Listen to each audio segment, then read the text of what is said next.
اعوذ باللہ من الشیطان الرجیم پناہ مانگتا ہوں میں اللہ کی شیطان مردود سے۔ بسم اللہ الرحمن الرحیم شروع اللہ کا نام لے کر جو بڑا مہربان نہایت رحم والا ہے۔ اور جب تم عورتوں کو طلاق دے چکو اور ان کی عدت پوری ہو جائے تو ان کو اپنے شوہروں کے ساتھ جب وہ آپس میں جائز طور پر راضی ہو جائیں نکاح کرنے سے مت روکو۔ اس حکم سے اس شخص کو نصیحت کی جاتی ہے جو تم میں اللہ اور روز آخر پر یقین رکھتا ہے۔ یہ تمہارے لیے نہایت خوب اور بہت پاکیزگی کی بات ہے، اور اللہ جانتا ہے اور تم نہیں جانتے۔ اور مائیں اپنے بچوں کو پورے 2 سال دودھ پلائیں، یہ حکم اس شخص کے لیے ہے جو پوری مدت تک دودھ پلوانا چاہے، اور دودھ پلانے والی ماؤں کا کھانا اور کپڑا دستور کے مطابق باپ کے ذمہ ہوگا۔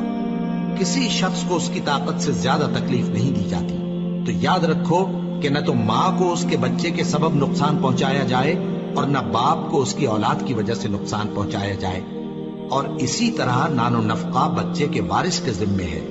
اور اگر دونوں یعنی ماں باپ آپس کی رضامندی اور صلاح سے بچے کا دودھ چھڑانا چاہیں تو ان پر کچھ گناہ نہیں، اور اگر تم اپنی اولاد کو دودھ پلوانا چاہو تو تم پر کچھ گناہ نہیں، بشرطے کہ تم دودھ پلانے والیوں کو دستور کے مطابق ان کا حق جو تم نے دینا کیا تھا دے دو۔ اور اللہ سے ڈرتے رہو اور جان رکھو کہ جو کچھ تم کرتے ہو اللہ اس کو دیکھ رہا ہے۔ اور جو لوگ تم میں سے مر جائیں اور عورتیں چھوڑ جائیں تو وہ عورتیں 4 مہینے اور 10 دن اپنے آپ کو روکے رہیں، اور جب یہ عدت پوری کر چکیں اور اپنے حق میں پسندیدہ کام یعنی نکاح کر لیں تو تم پر کچھ گناہ نہیں، اور اللہ تمہارے سب کاموں سے واقف ہے۔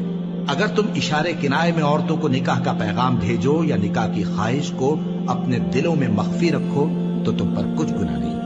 اللہ کو معلوم ہے کہ تم ان سے نکاح کا ذکر کرو گے، مگر ایام عدت میں اس کے سوا کے دستور کے مطابق کوئی بات کہہ دو، پوشیدہ طور پر ان سے قول و قرار نہ کرنا، اور جب تک عدت پوری نہ ہو لے نکاح کا پختہ ارادہ نہ کرنا۔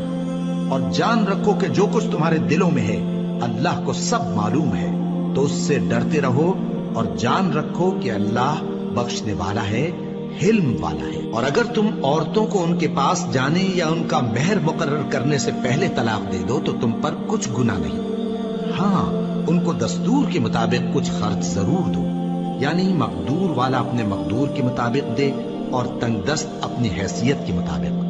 نیک لوگوں پر یہ ایک طرح کا حق ہے۔ اور اگر تم عورتوں کو ان کے پاس جانے سے پہلے طلاق دے دو لیکن مہر مقرر کر چکے ہو تو آدھا مہر دینا ہوگا۔ ہاں اگر عورتیں مہر بخش دیں یا مرد جن کے ہاتھ میں عقد نکاح ہے اپنا حق چھوڑ دیں اور پورا مہر دے دیں تو ان کو اختیار ہے۔ اور اگر تم مرد لوگ ہی اپنا حق چھوڑ دو تو یہ پرہیزگاری کی بات ہے، اور آپس میں بھلائی کرنے کو فراموش نہ کرنا۔ کچھ شک نہیں کہ اللہ تمہارے سب کاموں کو دیکھ رہا ہے۔ مسلمانوں، سب نمازیں خصوصاً بیچ کی نماز یعنی نماز عصر پورے اہتمام کے ساتھ ادا کرتے رہو، اور اللہ کے آگے ادب سے کھڑے رہا کرو۔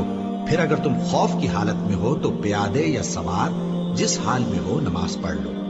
پھر جب امن و اطمینان ہو جائے تو جس طریق سے اللہ نے تم کو سکھایا ہے جو تم پہلے نہیں جانتے تھے اللہ کو یاد کرو۔ اور جو لوگ تم میں سے مر جائیں اور عورتیں چھوڑ جائیں وہ اپنی عورتوں کے حق میں وصیت کر جائیں کہ ان کو 1 سال تک خرچ دیا جائے اور گھر سے نہ نکالی جائے۔ ہاں اگر وہ خود گھر سے چلی جائیں اور اپنے حق میں پسندیدہ کام یعنی نکاح کر لیں تو تم پر کچھ گناہ نہیں، اور اللہ زبردست ہے، حکمت والا ہے۔ اور مطلقہ عورتوں کو بھی دستور کے مطابق نان و نفقہ دینا چاہیے، پرہیزگاروں پر یہ بھی حق ہے۔ اسی طرح اللہ اپنے احکام تمہارے لیے بیان فرماتا ہے تاکہ تم سمجھو۔ بھلا تم نے ان لوگوں کو نہیں دیکھا جو شمار میں ہزاروں ہی تھے اور موت کے ڈر سے اپنے گھروں سے نکل بھاگے تھے، تو اللہ نے ان کو حکم دیا کہ مر جاؤ، پھر ان کو زندہ بھی کر دیا۔ کچھ شک نہیں کہ اللہ لوگوں پر مہربانی رکھتا ہے، لیکن اکثر لوگ شکر نہیں کرتے۔